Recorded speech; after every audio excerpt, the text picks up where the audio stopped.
There we go. We're going to move on to Ecclesiastes 6, 1 through 6, and we shift gears back into the vanity of vanities. It's a bit of a groan going into this passage. Okay, what we've finished here, we just finished chapter 5, and it's our fourth peek behind the curtain of under the sun to see the true meaning of life, the true significance of life, the true purpose of life. It talks about in chapter 2, God gives us joy. That's the purpose of life, God's joy. Chapter 3 talks about God as sovereign, so we can rest and trust in God. That's the purpose of life. Where do we go here? Oh yeah, chapter 5 talks about seeking God. But seek him carefully. He's in heaven, you are not. Seek God, but seek him carefully. So there's our purpose. We just finished the end of chapter 5, where again we talk about God gives us joy, rest. He gives us money and the ability to enjoy that money. You can have money and not have the ability to enjoy it. That's what we're going to look at today. Okay, so 4 times we've seen God alone fulfills our life, and in God it's going to be good. It doesn't get any better than that. Now we go back to chapter 6 and groan. We go back under the sun, and we're going to see 2 examples of meaningless stuff. Actually, sort of 3, but anyway, 2 examples of things that are meaningless without God. Money and children, and he talks also about a long life. It's all wrapped up in one verse there. All right, chapter 6, verse 1. No, we'll pray before we start. Jesus, we thank you. We thank you for your word. We thank you for the hope that you give us, that there is no joy apart from you. And I pray we'd walk in that, we'd bask in that we'd rise above the mess of this world, that we can rest in you and have peace and joy. We thank you for this time. We thank you for this book, for Solomon and the lesson he learned, albeit the hard way. Help us not to learn it the hard way, Jesus, and we just commit this time to you. Amen. Okay, I'll read Ecclesiastes chapter 6, verses 1 to 6. There is an evil which I have seen under the sun, and it is prevalent among men. A man to whom God has given riches and wealth and honor, so that his soul lacks nothing of all that he desires. But God has not empowered him to eat from them, for a foreigner enjoys them. This is vanity and a severe affliction. If a man fathers 100 children and lives many years, however many they be, but his soul is not satisfied with good things, and he does not have a proper burial, then I say, better the miscarriage than he. For it all comes in futility, and it goes into obscurity, and its name is covered in obscurity. It never sees the sun, and it never knows anything. It is better off than he, the guy who had long life. Even if the other man lives 1,000 years, twice, and does not enjoy good things, do not all go to one place?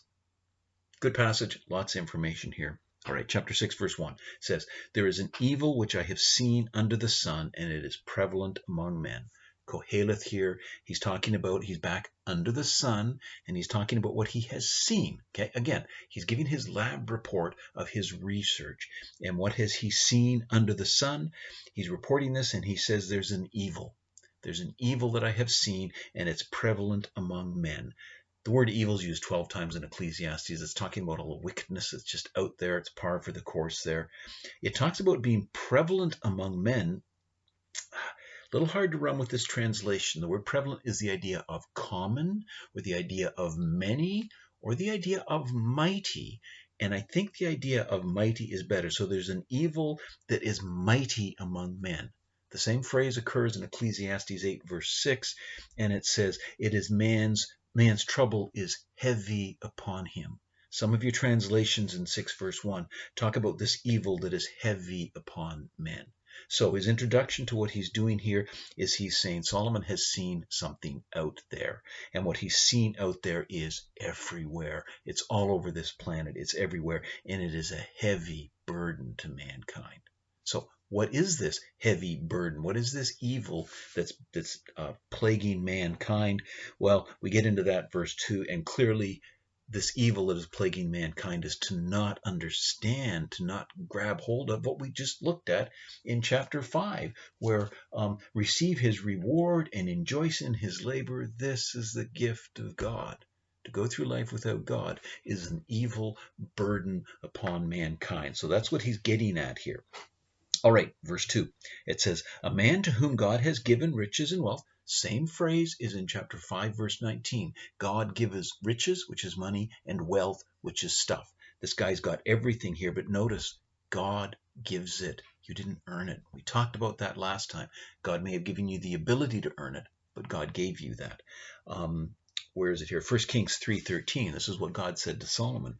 I have also given you what you have not asked, both riches and honor, so that will not be a man among the kings who is like you all your days.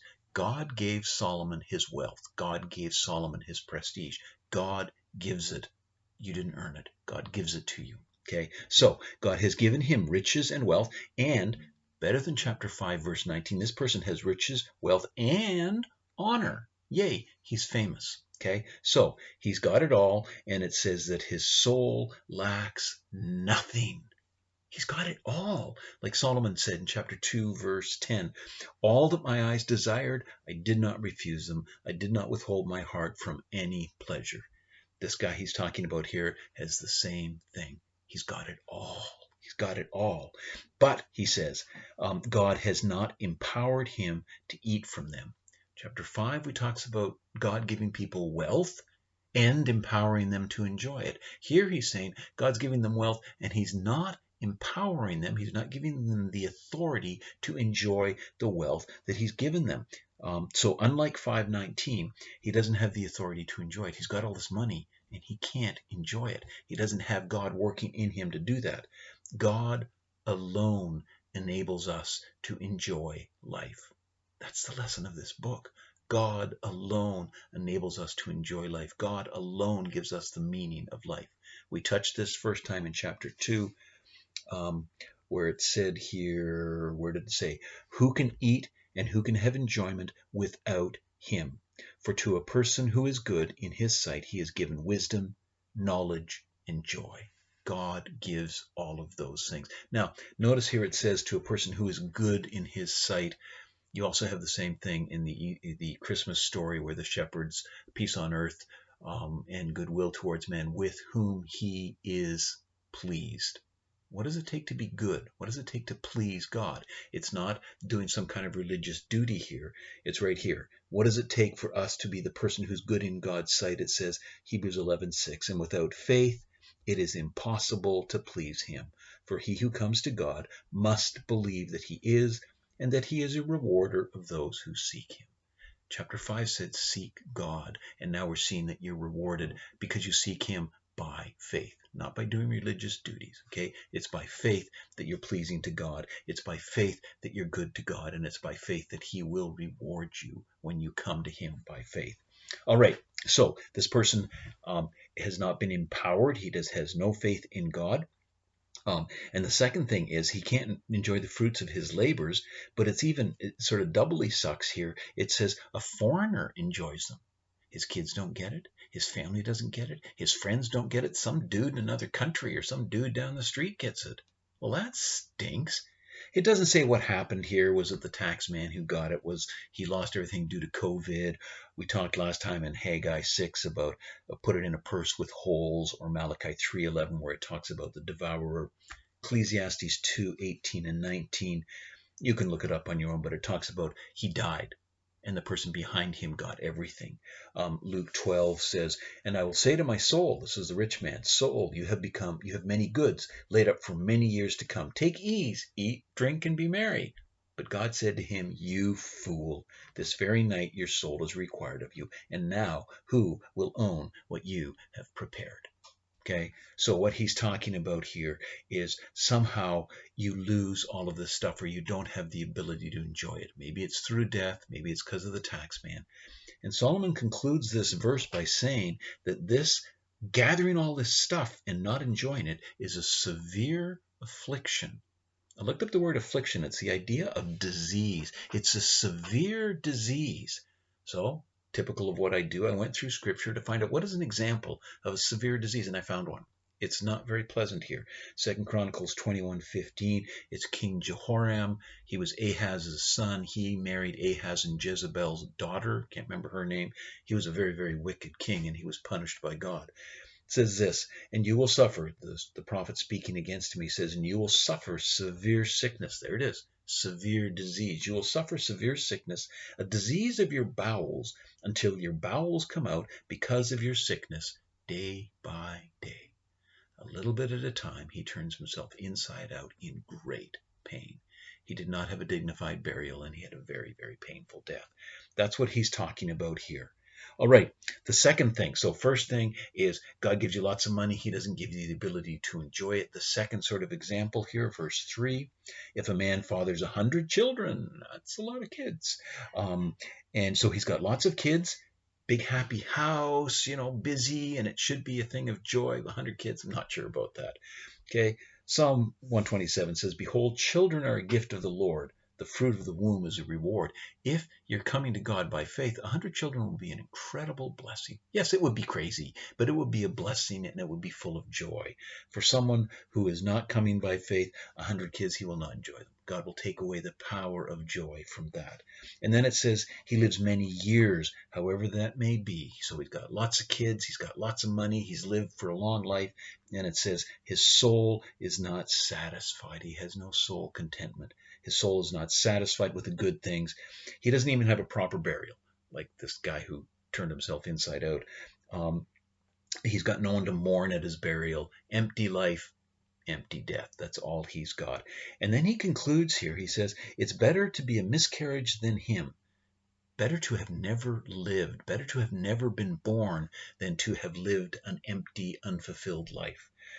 Verses 6, 4, and 5, he explains this idea of a miscarriage. Basically, he says, this illustration, it's what he's saying is you got no past. If you're a miscarriage, there's no past to regret. There's no future to worry about. There's no knowledge that's going to cause you pain. There's no pain from relationships. There is none of the above. You come, you go, you come in obscurity, you go in obscurity. You don't experience any of this suffering of the vanity of vanities and any of these severe afflictions. So that's what he's getting at here. I'm not going to do verses 4 and 5, but then he comes around to verse 6. He's come full circle here.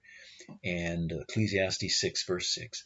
Even if the other man lives 1,000 years, so he's not talking about the miscarriage, he's talking about the other person who's got lots of money, lots of stuff, he's famous, he's got lots of kids, and he's lived a long life.